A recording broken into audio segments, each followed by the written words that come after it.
1653 shows up in Lanark records with a threat to put a woman in the branks and banish her if she scolded again. That's paperwork, not folklore. You might expect dungeons, but stop right there. The weapon was the crowd watching you. What happens when shame follows you for years, not hours? Bet you'll guess the loudest device is the worst. Then the quietest wins. We're breaking down 20 devices together. Let's start with number 20. Vaginal pair.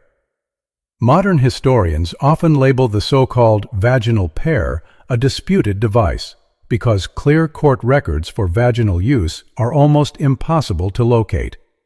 Museums still describe a metal fruit that opens like an umbrella.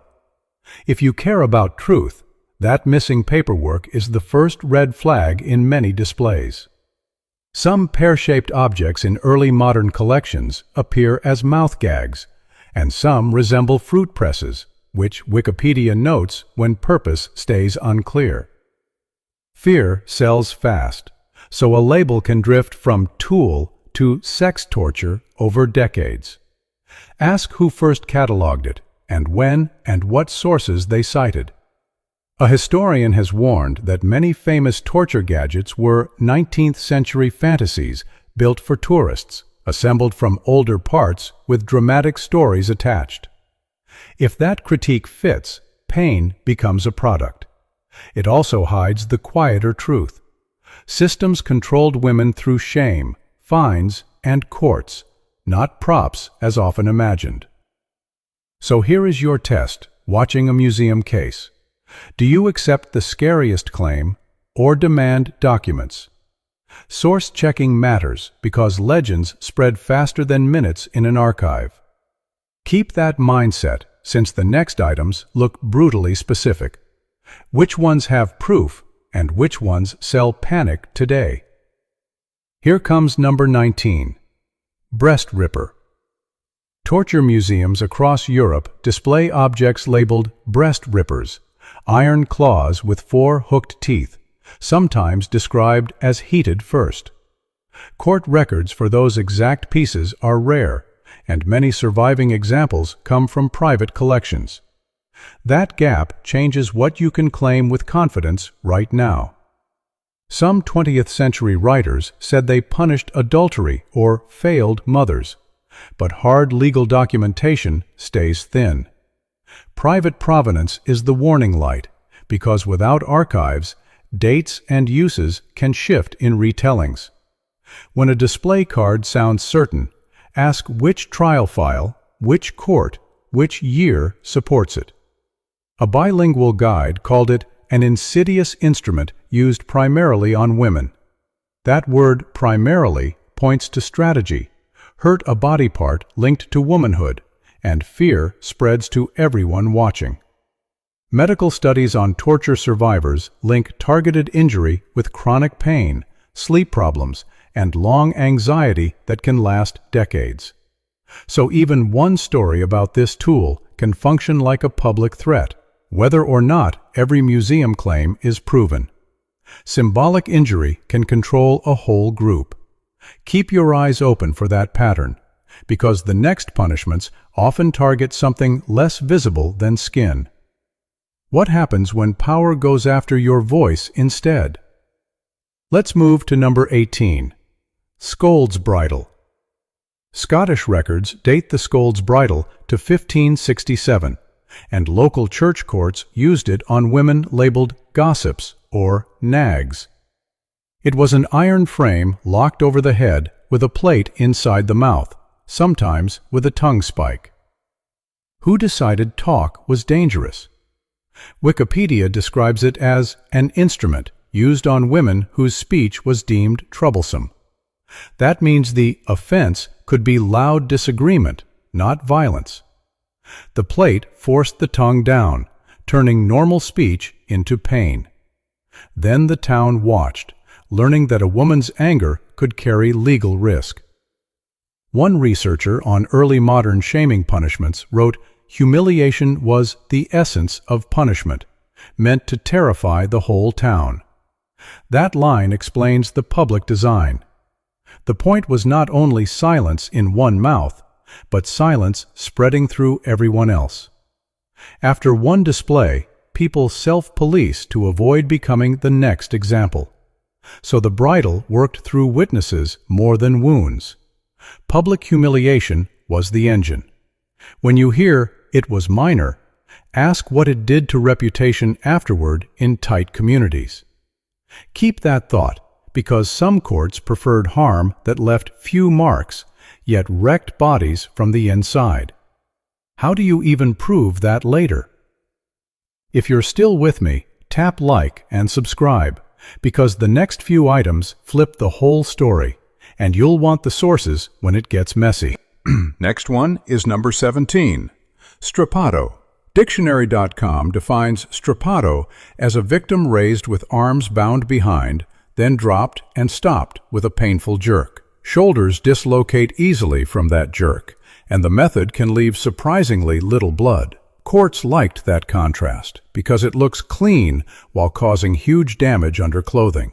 Modern forensic work on suspension torture warns reverse hanging can overstretch shoulder muscles so badly that kidney failure from muscle breakdown becomes a real risk.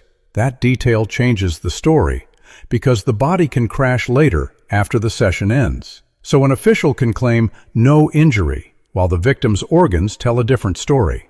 In Europe, strappado appears in inquisitorial manuals and war engravings. Women accused of witchcraft, adultery, or heresy could be hoisted, then pressured to confess, with confession treated as proof. A medical review notes survivors often carry severe physical and psychological injuries for life, even when courts called it lawful procedure. So this was a system tool, not a random cruelty. Confession pressure drove it. If truth is produced by pain, the method rewards whoever can endure less. Keep that logic in mind, because some punishments were staged for crowds instead, using water, laughter, and repeated fear. What happens when the audience becomes part of the punishment? Let's move to number 16, ducking stool. Wikipedia explains ducking stools punished disorderly women and scolds, and although dishonest tradesmen appear in some accounts, many records frame it as a women's punishment. Some towns called it women pine, meaning women's pain, and offenses could be loud speech, rumors, sexual scandal, or a child outside marriage. Small accusations could escalate into official action fast. Cold, dirty water hits lungs and triggers panic, and repeated dunking raises drowning risk, even if the stated goal was shame. A historian wrote public penalties aimed to be terrifying and shameful enough to deter others. That quote explains why the crowd mattered. One dunk is scary, but repetition turns it into a show. The victim coughs, shivers, and still sits strapped in, learning how quickly a community can turn cruelty into entertainment. So the stool punished body and reputation together. Reputation damage keeps working after the water stops. When a town learns that public fear keeps order, it looks for devices that hurt even during stillness, turning furniture into weapons. If a seat can become a threat, what else in that world looks harmless until you sit down? Here comes number 15, witch's chair. Several European museums display spiked torture chairs with points on the seat, back, arms, and sometimes the footrest. Guides describe victims sitting nearly naked, so spikes press into skin with little blood at first. Pressure over time does the work, because the pain grows with every minute you remain trapped there. Some chairs are linked to early modern German towns and witch trials, though museum guides often admit exact trial records for each chair are thin. Even so, the design fits a wider system where confession under pain counts as legal truth. Move and spikes sink deeper. Stay still and muscles cramp. Then shaking forces new punctures anyway. One curator called such chairs theaters of obedience. That phrase matters because it shows the purpose. make the body perform submission in front of authority. The victim is trapped in a no-win loop, and the loop pushes words out. It becomes less about a single injury and more about controlling posture, breath, and time. So the chair teaches a grim lesson. Stillness hurts too. When a device makes every option painful, confession can feel like the only exit. Keep that in mind when you see famous monster devices, because some of the most famous stories may be built later for display. If a legend can be manufactured, what else might be? Let's move to number 14. Iron Maiden. Research suggests the famous Nuremberg Iron Maiden likely came together in the 18th to 19th centuries, assembled from older parts to thrill visitors. That date matters because it undercuts the medieval label many people assume. If the object is later, then many tales of routine medieval use lose their base. One scholar wrote there is no reliable medieval source showing real use of an Iron Maiden, and that many well-known examples were assembled in the 1800s for display. That means your fear response may be aimed at a staged artifact. Ask the boring question: what is the earliest written source describing the same cabinet you are shown? The Iron Maiden sells a simple monster, big, obvious, and cinematic. Big props can distract you from quieter tools that had clearer records, like shame devices used in towns. When you expect a giant coffin, a small head cage can look minor, even though it could control daily life with less spectacle and more frequency. So treat the Iron Maiden as a test of habits. Date checking protects you from myths that rewrite reality. When a display offers certainty without sources, that is a red flag. If a famous device might be built for tourists, what other classic torture stories might survive mainly because they sell fear better than proof? Next one is number 13. The Brank. Lanark town records from 1653 warn a woman that if she is found scolding or railing again, she will be set in the branks and banished. That is strong documentation. The brank is a form of scold's bridle, and surviving pieces often add masks, animal faces, mocking verses, and bells. Why add theater? Wikipedia says branking was designed as a mirror punishment for shrews or scolds by preventing them from speaking. The gag blocks speech, the mask invites laughter, and bells announce the victim before anyone even looks. That combination turns punishment into a moving sign. If you see it once, do you forget it or fear it? Historians of shaming penalties show these devices hit women hardest in small communities, where reputation shapes work, marriage, and safety. Reputation loss can outlast the medal. A few hours in public can follow someone for years, because every later dispute gets framed through that earlier spectacle, turning a single day into a permanent label. So the brank shows how power can outsource harm to neighbors. Crowd policing is cheaper than guards. Once people feel allowed to mock someone restrained, cruelty spreads fast. Keep that in mind, because some devices aim to leave lasting marks on the body itself. If scars can act like records, what do they reveal? Let's move to number 12, cat's paw. Exhibit guides describe the cat's paw, often called the Spanish tickler, as a tool designed to tear flesh when dragged across the body. It looks like curved iron claws on a handle. The goal is slow healing, because ripped patches leave uneven scars that stay visible. If scars can speak, what do they say? Some 19th century texts claim it targeted women's breasts or thighs, but stronger evidence places it more broadly, used on many prisoners when authorities wanted ugly wounds that healed slowly. Broad use matters because it shows control, not just gender categories. The animal claw design also strips dignity, making punishment feel like a wild attack rather than a human sentence. Trauma doctors treating torture survivors describe scars as silent records. Patterns can help investigators infer methods later, which matters in asylum cases where victims must prove abuse. Claw tools can leave parallel lines and torn gaps, different from blunt bruising. When paperwork disappears, the body can become the only file left. So the cat's paw shows harm designed to last beyond the session. Lasting marks keep fear alive in everyday life. When damage stays visible, it can change how others treat you for years. Some punishments aimed less at scars and more at turning conflict into a public show. What happens when your body becomes entertainment for strangers? Here comes number 11. Shrew's fiddle. Wikipedia links the Shrew's fiddle, also called the neck violin, to parts of Germany and Austria, used to punish people caught bickering or fighting. It clamps the neck and locks wrists in front of the face. Public display is the point. You can breathe, but you cannot relax, and everyone can see it. Some versions had a bell, so jeers begin before you even arrive. A double fiddle could lock two people together face to face until they settled their fight.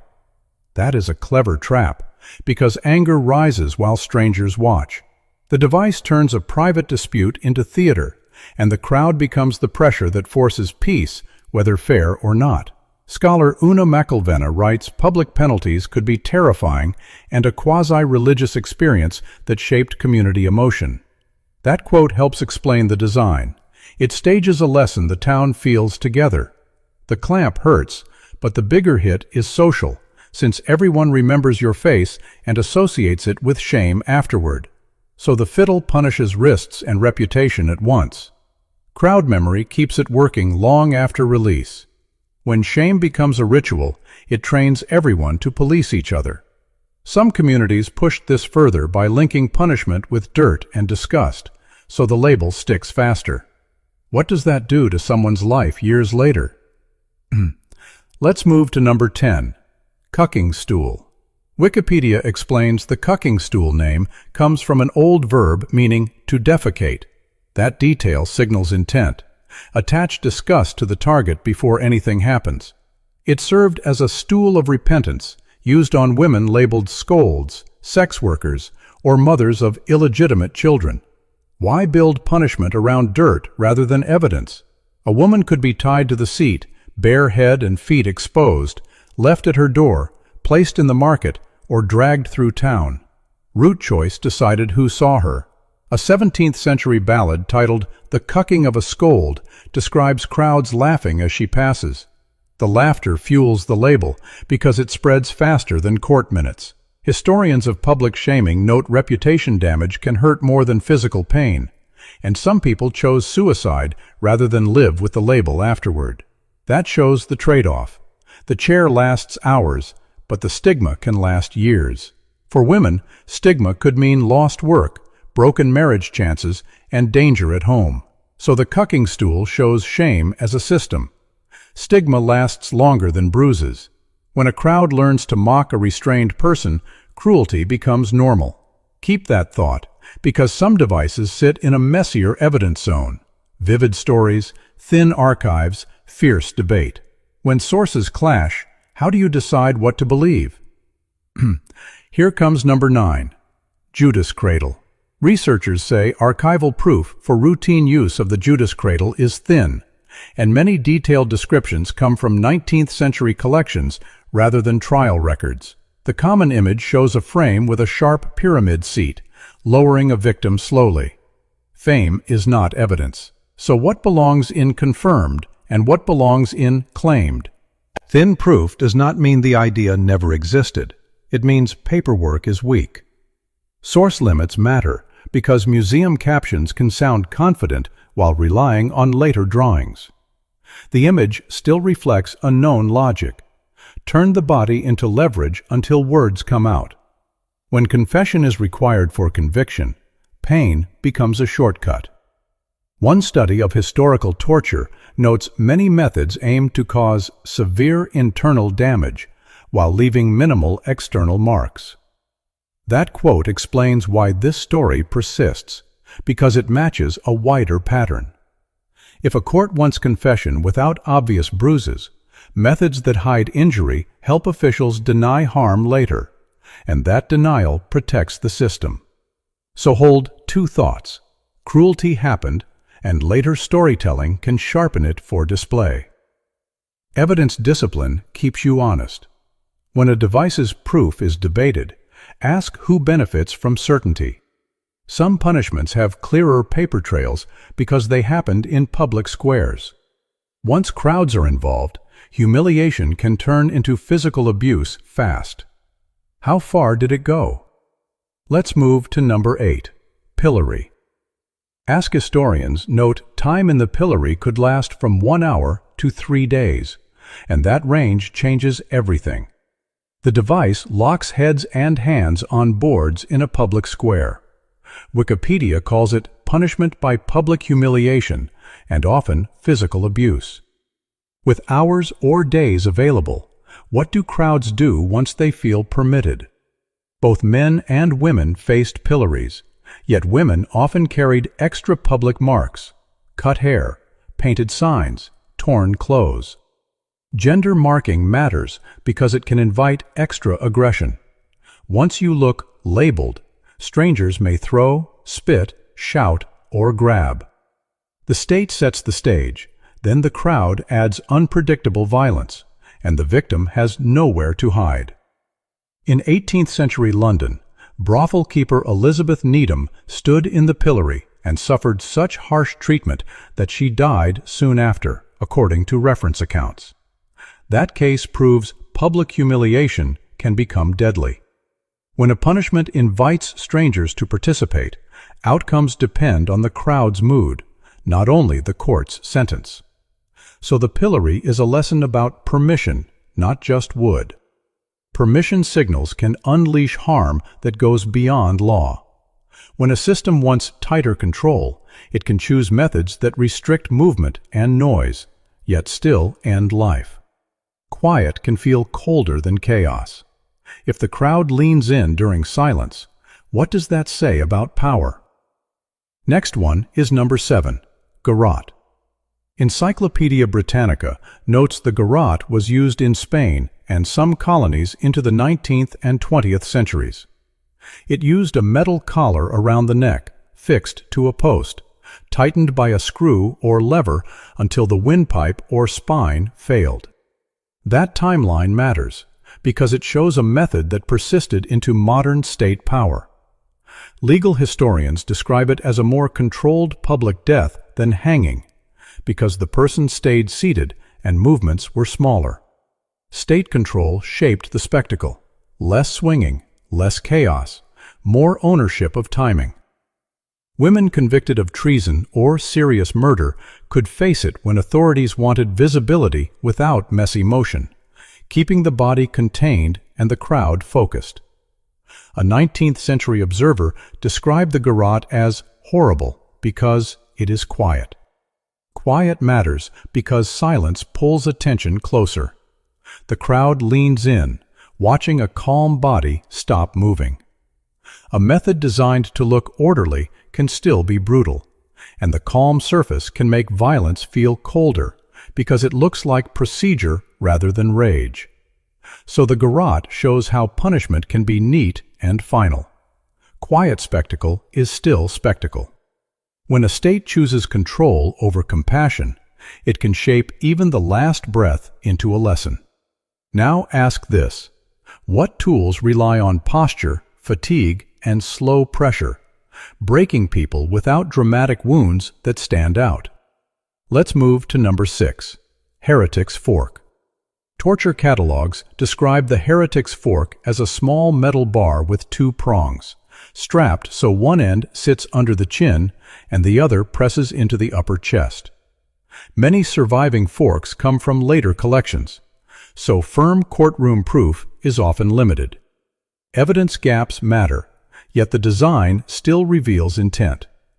If the victim's head drops, both sets of points dig in, making rest painful. That means the fork punishes sleep, nodding, and even silence.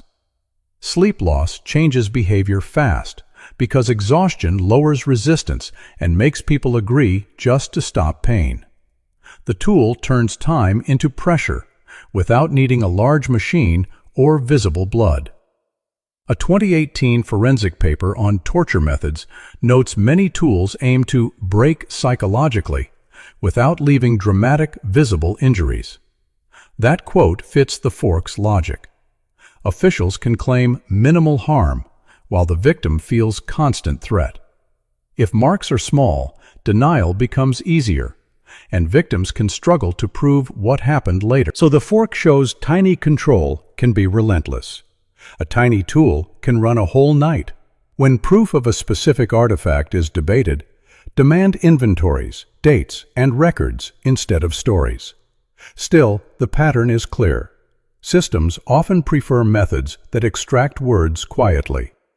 What happens when punishment shifts from private pressure to public destruction with crowds watching? Here comes number 5. Breaking wheel. Wikipedia describes the breaking wheel as a public execution method used across Europe until the 1800s, with the last known case in Prussia in 1841. Victims were tied down while an executioner broke bones with the wheel itself or an iron bar. Public timing mattered because the slow sequence turned death into a lesson for everyone watching. Women convicted of heinous crimes could be sentenced to the wheel in some regions, even if burning and hanging were more common. Accounts describe limbs crushed in a set order, then the body woven through spokes and raised. That display could continue afterward, extending the warning beyond the moment. When fear is the goal, time becomes part of the weapon. A historian wrote the wheel turned execution into a slow, public dismantling of the person. That quote explains the function: enforce social order through spectacle. The crowd sees the cost of crossing authority. Families see it too. The message travels through memory, gossip, and daily life, shaping behavior long after the execution ends. So the wheel shows punishment as theater. The theater of law can be lethal.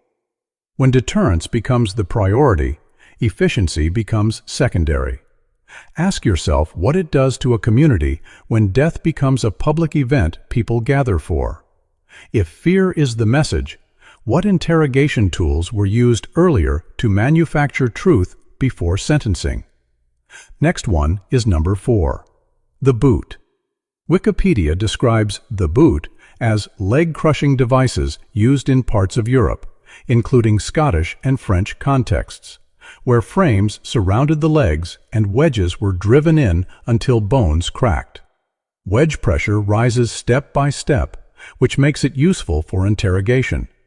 Officials could pause, tighten, pause again, chasing words before any verdict is reached. In China, an ankle crusher called the jiagun used 3 boards and cords, and a proverb asks, "Under the 3-bar torture, what evidence may you not obtain?" That line admits the purpose. Pain can manufacture answers. Legal historians note many courts required confession to secure a conviction, creating pressure to treat torture as a shortcut to truth, even when it was false. For women, crushing legs carried a long tail. The same legs used for farming, walking to market, carrying water, and caregiving could become permanent sources of pain. Work loss becomes part of the punishment because reduced mobility limits income and independence. The tool hurts the present and steals the future, even after release. So the boot shows confession culture in action. Confession pressure can warp justice. If a proverb celebrates how much evidence pain can produce, it tells you truth was not the priority. Now think about objects with ordinary origins that later get rebranded as torture for display. When does a kitchen tool become a prison story? Let's move to number 3. Flesh hook. Wikipedia notes archaeologists use flesh hook for long-handled iron tools with prongs, likely used to pull meat from large cauldrons during Bronze and Iron Age feasts. One museum note calls it a pronged iron hook used in cookery. That origin matters because it shows how an everyday object can be reinterpreted when later audiences want darker stories. Medieval art and later sermons show demons using triple-pronged hooks to drag souls or tear bodies in hell. Over time, that hell image slid into Inquisition displays, where hooks on chains or walls are presented as devices for hanging prisoners by arms, ribs, or skin.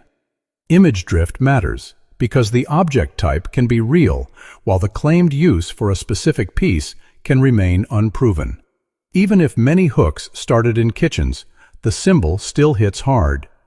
Tools for food become images of humans treated like meat. That shift shapes how cruelty is imagined and sold. The hook becomes a bridge from daily life to horror, and that bridge stays powerful even when documentation is uncertain. So the flesh hook teaches you to track provenance. Provenance matters more than vibe.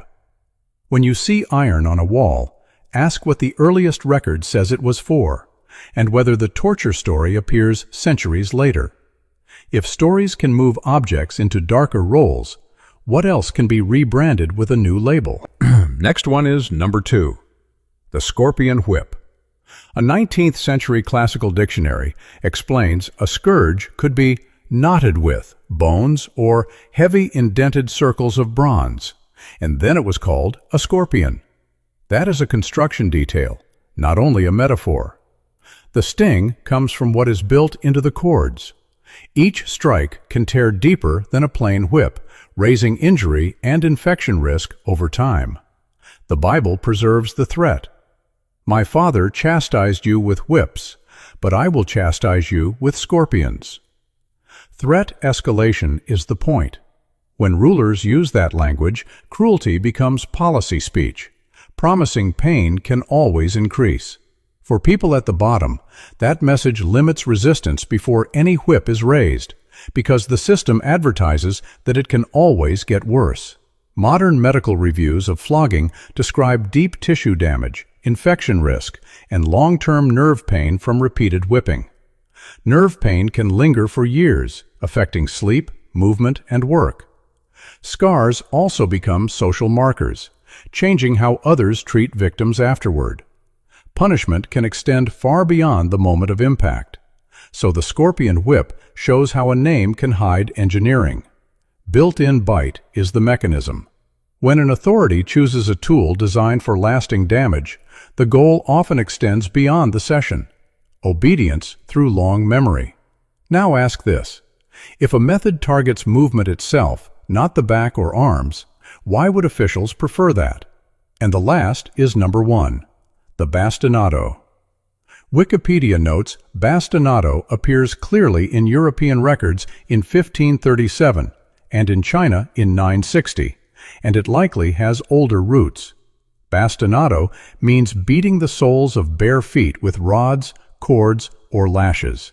Foot targeting sounds minor until you remember soles are packed with nerves, so pain spikes fast and walking becomes torture. Unlike many methods, bastinado stayed common into the 20th century, used in prisons and police stations across regions. That longevity suggests practicality for interrogators. It can disable movement while leaving fewer obvious marks on the torso. Torture research reports victims often keep chronic pain and dark patches on the soles years later, marks that can support abuse claims in asylum cases. A former prisoner in Jordan told reporters after days of bastinado he could not bear it any longer, adding even an animal would not endure it. That quote captures the goal. Reduce a person's sense of self. When every step hurts, work, escape, and even daily chores shrink into fear, and the mind starts bargaining. So bastinado targets your future, not only your body. Step control is the strategy. If pain follows you into every walk, punishment keeps happening in your head each time you move. Sit with that for a second. If someone can